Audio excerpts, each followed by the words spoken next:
My friends think men should treat girls like princesses and pay for their meals, so they invited some guy to Chili's with us and left before the $130 check came. I have been friends with these two girls, Charlie and Alex. We're all in our 20s now, but we have been very close since middle school and get along really well. One day we decided to go to our favorite spot, Chili's. We always separate the bill and there are zero issues. However, Alex decides they want to invite a friend named John, which is fine with all of us. The food was good as usual, and then the server asked us if we were splitting the bill or putting it on one check. Then Charlie, who usually says it's separate every time we go out and eat, says to the server, "Put it on one check." I thought maybe Charlie was just feeling generous that day, but then they started giving John she's-eating grins. Charlie said, "Just to be clear, John, you're paying for the bill." John responded back with a visible confusion on his face, "What?" Alex and Charlie just giggled and then got up and they left. They signaled me to go as well, but I was just as confused as John was. Me and John sat there awkwardly together. The server comes back around and hands over the check of $125, and I tell the server to give us a moment to pay for it. I only had enough money for me, $30, and John only had enough for him, $40. Charlie texted in our group chat asking if I was coming with them, but I asked them what the fudge they were doing. Then they went on some BS tangent that John should want to impress us, and that it's a man's role to treat us like princesses.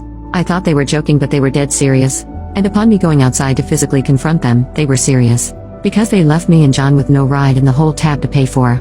I called my dad and asked if he could spare me $60, and that he can just cut off my allowance for 2 weeks. I explained the situation to him, and he agreed with Alex and Charlie over me, and said that this is John's problem now, not mine.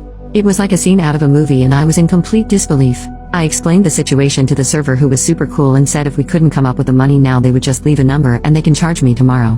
Out of one last-ditch effort, I called my uncle for the money, and he immediately understood and sent me the money, and he even said he would be there to pick me and John up. So I pay the bill and I apologize heavily to John about the entire situation, but he was actually really chill and super grateful for what I was doing because he only had $40 from his birthday money. $40 of birthday money that he decided to spend with his so-called friends. I get a text from Alex in the group chat asking if John paid for the bill. I said that I paid for it instead, and they got mad at me. Then my dad asked what had happened. I told him the truth about his brother helping me pay for it, and he got mad at me too. Do I live in the Twilight Zone? Am I crazy for not wanting to ruin a friend's life over Chili's?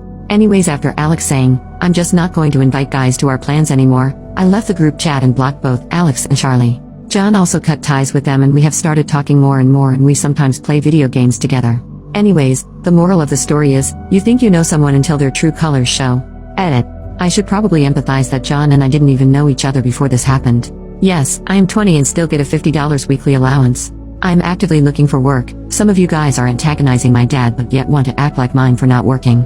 People are asking why I didn't just pay for my own bill, give them my friends' numbers or addresses and call the police. That is probably what I should have done 100%, but I felt like John was already visibly stressed about the situation, and I didn't want to escalate it to potentially more stress. I was thinking about John's well-being above everything, and having someone else cover the rest of the money was the easiest solution for me. Update. John and I still play video games online a lot together and have been dabbling in a new game as well. He's actually a very funny guy who is open about his feelings. If we continue to connect this well, I may ask him on a proper date this go around.